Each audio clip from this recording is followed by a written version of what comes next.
106 días de huelga de hambre, finalmente el Machi Celestino Córdoba llegó a un acuerdo con el gobierno, con el Ministerio de Justicia, que le permitirá asistir a su regue por 30 horas, después pasar por un recinto hospitalario para estabilizarse y cumplir también parte de su condena en un centro de estudios y trabajo en la región de la Araucanía, en Angol. Ahí veremos entonces cómo se va a ir desarrollando este tema. Queremos conversar de esto y de otras cosas también relacionadas con la zona de la Araucanía, con el diputado por la zona, Ricardo Celis. Él representa al distrito número 23. Muchas gracias, diputado, por recibirnos allá también, pues en su zona.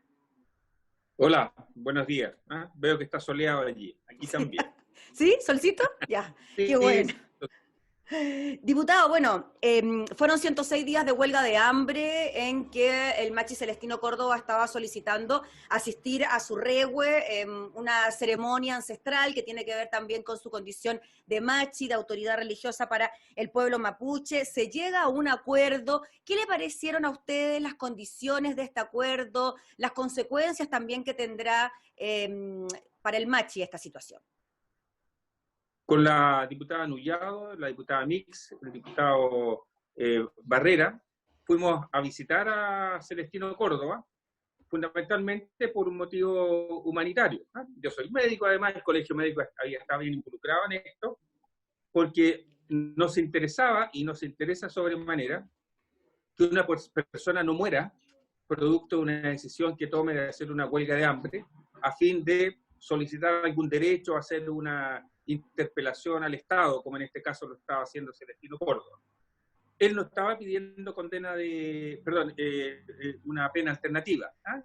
Bueno, pudiésemos decir que parte de la pena tenía que ver fundamentalmente con condiciones distintas para llevar adelante, bajo el paraguas del convenio 169 de la OIT, los temas carcelarios para personas que son de pueblos originarios, como ocurre en Estados Unidos, en Nueva Zelanda y en otros países que tienen régimen carcelario distinto, que en lo central respetan cuestiones culturales que no están contenidas o no están contempladas en nuestro régimen carcelario actual. ¿Qué tiene que ver, disculpe, diputado Ricardo Celis, con condiciones de cercanía, por ejemplo, con la naturaleza, en contacto quizás con familiar? ¿Cuáles son las condiciones distintas a las que debiera, por ejemplo, nuestro país acercarse en materia carcelaria para pueblos originarios? Por ejemplo, no hay el regue para el mundo mapuche, ¿cierto? Cultural y espiritualmente un tema central. Es como para los católicos, nosotros, ¿cierto? Es un templo religioso, ¿cierto? Y es el altar, ¿cierto? O para el pueblo protestante, ¿cierto? Su zona de culto.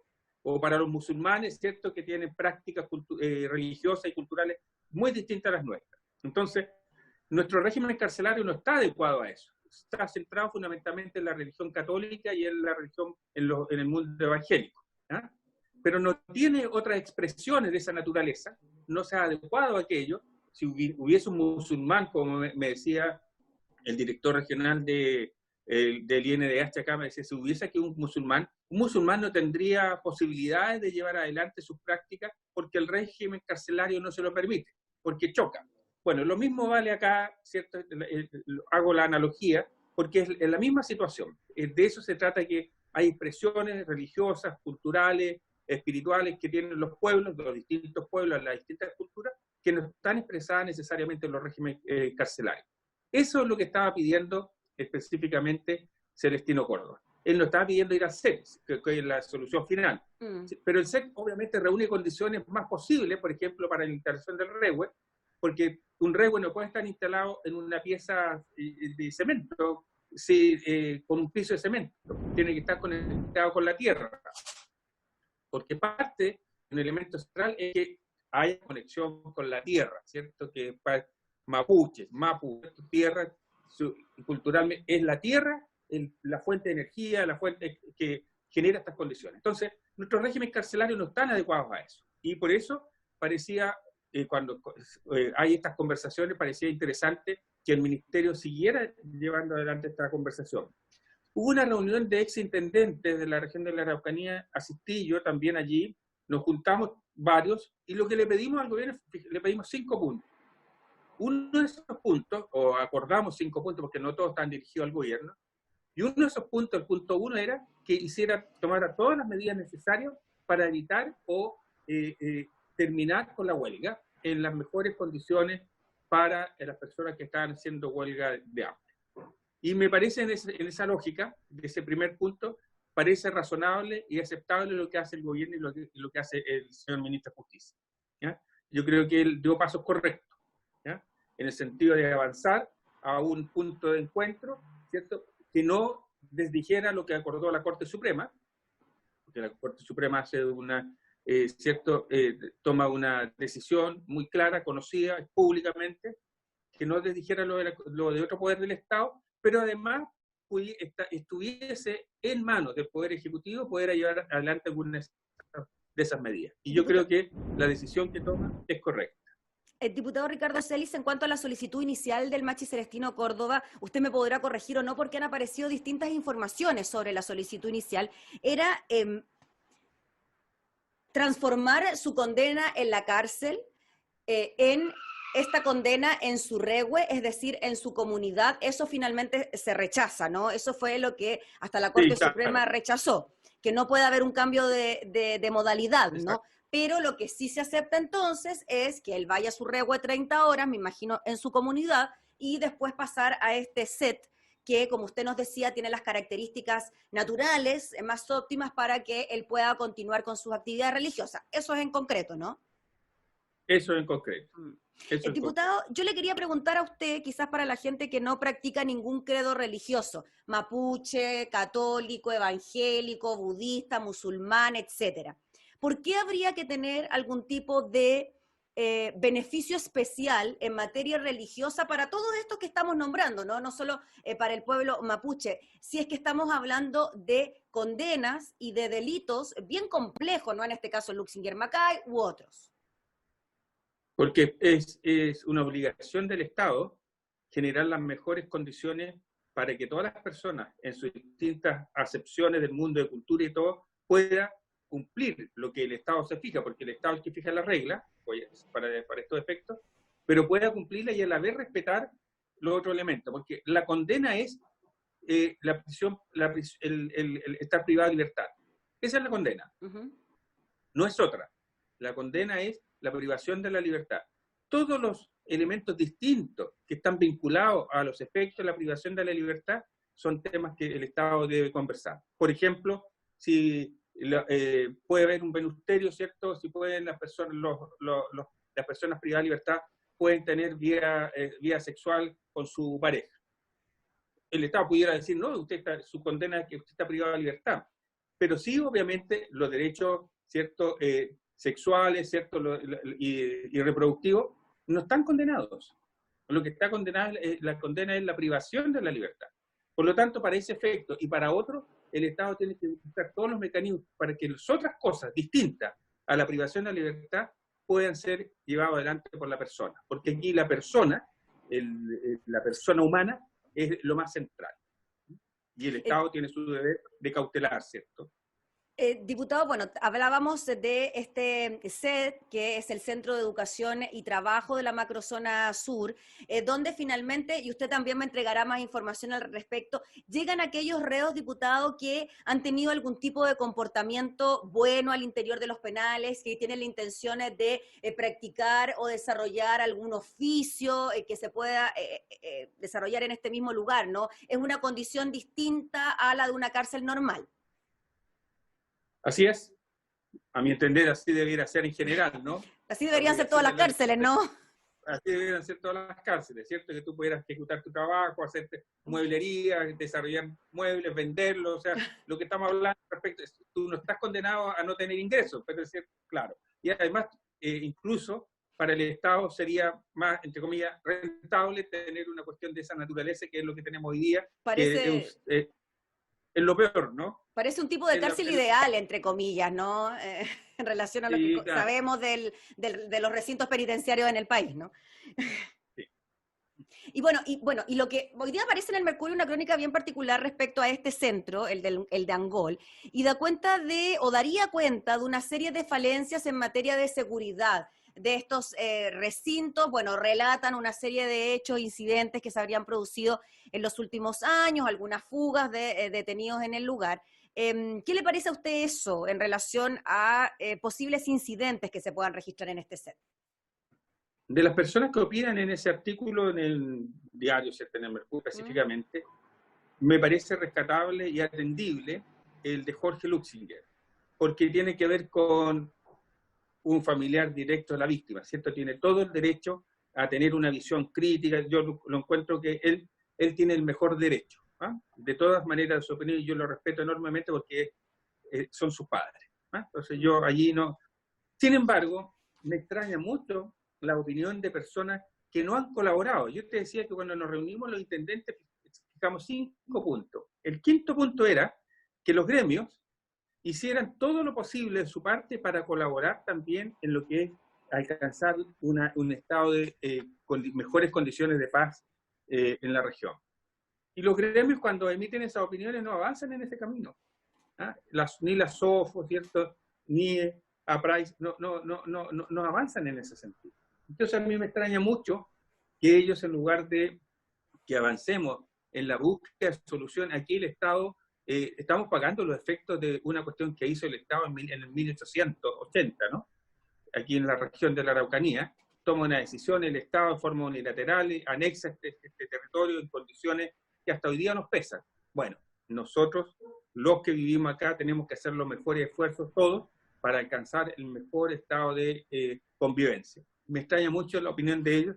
No tengo ninguna duda que Gendarmería se va a ocupar de que eso no sea un lugar para que se arranquen, sino que va a ser un lugar para que cumplan su condena en condiciones distintas. Sí, diputado Ricardo Celis, desde el oficialismo también hubo críticas al respecto. Por ejemplo, se dan argumentos como el del diputado Miguel Mellado, quien lamentó que el gobierno haya cedido a estas presiones. Le está diciendo a los violentos que pueden quemar, matar, usurpar y no les pasará nada porque no van a la cárcel. ¿Qué le parecen a ustedes esas declaraciones? Bueno, Miguel siempre ha tenido esa posición dura respecto a este tema. Representa una posición clara, porque yo pudiera opinar exactamente igual contra la gente que se hizo de tierra aquí, que corrió los cercos, y entramos en una discusión, porque aquí la gente se hizo de tierra corriendo los cercos. La reclamación de tierra tiene que ver con títulos sobrepuestos, con títulos de merced que ocuparon ilegalmente en su momento, y fueron avaladas por el Estado, y entramos en una discusión de nuevo, volvemos a la misma discusión. Entonces yo digo, avancemos en las soluciones, avancemos en los mejores mecanismos de acuerdo, que sean políticos y también sean de gestualidad del Estado a el pueblo mapuche. Creo que esto que hace el ministro, la verdad que creo que él tomó una muy buena decisión. Hizo los esfuerzos. Que se hicieron bien las negociaciones entre el Ministerio de Justicia y los representantes del Machi. Pudo haber sido distinto, pero el ministro hizo los mejores esfuerzos dentro del poco margen que le iba quedando finalmente de cintura para negociar. ¿Ya? Entonces, uno tiene que en esto ser claro y no solamente pensar porque es del gobierno, lo hace mal y lo hace pésimo. No. Yo creo que el ministro hizo bien, tomó una buena decisión, nunca dejó de negociar, nunca dejó de conversar. Y eso es lo que le estamos pidiendo a los intendentes de la región de la Araucanía.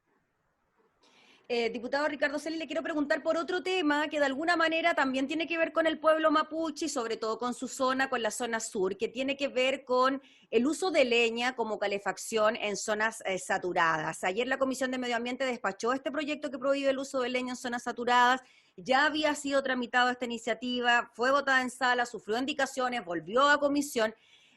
Si nos puede comentar un poquito, diputado, cuáles serían las condiciones finalmente para el uso de la leña, y entiendo que usted también presentó una indicación que tiene que ver con la posibilidad de que los pueblos originarios puedan hacer uso de la leña. Sí, es un proyecto de ley que tiene 2 artículos y tuvo 25 indicaciones. O sea, generó opinión. No, y cuando se estaba discutiendo pensamos que esto iba a pasar rapidito. Yo por lo menos tenía esa impresión en algún momento. Sí. Todos creíamos igual que esta cosa era un trámite rápido y que en una sesión lo iba a pasar, pero no fue así. dentro de los que,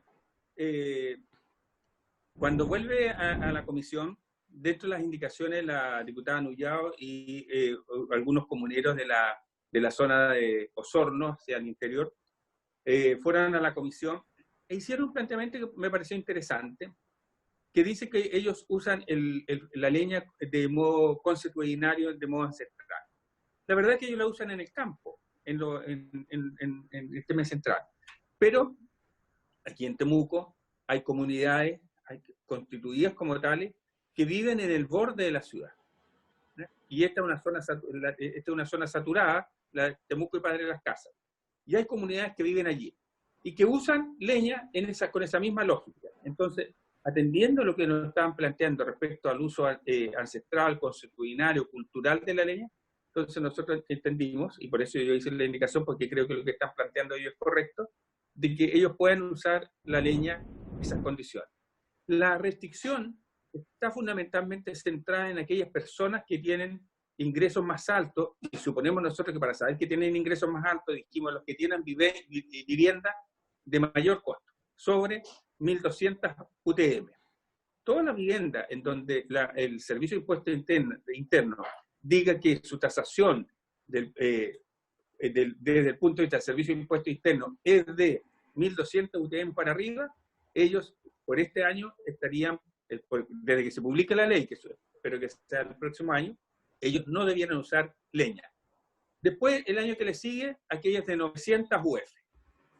Y para el que viene a continuación, para aquellas viviendas, todos los que están exentos del pago de contribuciones pudieran usar leña sin ninguna dificultad. Es un punto de corte, el corte respecto a quien tenía mayores ingresos. Y entonces, al tener mayores ingresos, nosotros decimos, entonces puede buscar formas alternativas de calefaccionarse. Y no la leña que produce mucho material particulado, y eso produce muchas muertes anticipadas a las personas. Sí, rápidamente traté de buscar aquí un conversor de UTM, diputado. Estamos hablando de viviendas por sobre los 60 millones de pesos, ¿no? Que estarían imposibilitadas de utilizar la leña, o sea, las que tienen ese tope en el primer año y después a 900 UF. Perdón, UTM. Hoy día 63 millones 500. Sí. Por ahí. Sí. Claro. 60 millones 326. De avalúo fiscal. Sí, ¿cierto? Exactamente. Que no es lo mismo que el avalúo comercial. Que en general es como entre 2,5 y 3 veces el avalúo fiscal. Para vivienda de esta naturaleza, ese es más o menos el valor comercial. O sea, estamos hablando para vivienda, ¿cierto?, de venta de 180, 200 millones de pesos para arriba. O sea, los que tengan una casa de menor precio que esa van a poder continuar utilizando leña para calefaccionarse, y los que tengan casas que son más caras que esas no podrán utilizar leña y tendrán que utilizar otro mecanismo de calefacción. Sí, después eso de 900 UF, que baja, ¿cierto? UTM, perdón, UTM, después 900 UTM para el año siguiente, y ahora, justo esto se cruzó con esta decisión que toma el gobierno de empujar la calefacción eléctrica, ¿no?, con estos calefactores especiales de bajo consumo, ¿cierto? Y además una rebaja de la tarifa. Así es que yo creo que hoy día el 85% de la materia energética que está aquí en la región por ejemplo, en Temuco y Padre Las Casas, y en general en la Araucanía, es a base de leña. Por lo tanto, la contaminación por material particulado viene fundamentalmente de la leña, como agente contaminante material particulado fino. Ahora, si tú le sumas que con esto finalmente, ¿cuántas viviendas se van a ver afectadas? Más o menos el 15% de las viviendas. Entonces, el 85% vamos a bajar a un 70% de uso de leña. Y espero que con las medidas del gobierno del uso de energía eléctrica bajemos a 60, ¿te fijas? Entonces, ya se va diversificando más la materia energética, y la carga de material particulado fino que produce tanto daño en las personas, especialmente en niños y adultos mayores, en el aparato cardiorrespiratorio, y muertes anticipadas, obviamente evitamos ese tremendo daño en salud. Y buscamos alternativas. Sí, diputado, en relación a los mapuches, cortito, la posibilidad de que ellos puedan utilizar la leña es para tanto ritos religiosos como para calefacción, no sé, cocción de alimentos, Sí, claro, para cualquier uso, digamos. para el uso diario, sí. Perfecto. Exacto. ¿Y se tiene que acreditar la ascendencia Sí, mapuche? son los que están inscritos, ¿cierto?, en el registro de la CONADI o que están inscritos en el registro de comunidades, ¿eh? Y asociaciones, que están establecidos en la ley. Sí, falta todavía trámite para esta iniciativa, ¿no? Se Sí, aprobó recién en general. Tiene que ir a la sala ahora, de nuevo, para aprobar las indicaciones, como viene con las indicaciones. Si se aprueba allí, así en el término que está allí, va a el Senado. Perfecto. Ya pues, diputado Ricardo Celis, le agradecemos enormemente por el contacto, que esté muy bien, que tenga buen día y saludo a la gente de su Listo. zona. Igual cosa, ¿eh? Gracias. Saludos por allá, un abrazo. Eso, que esté muy bien. Era el diputado Ricardo Celis, representante de la región de la Araucanía, hablando precisamente de temas que tienen que ver con su región.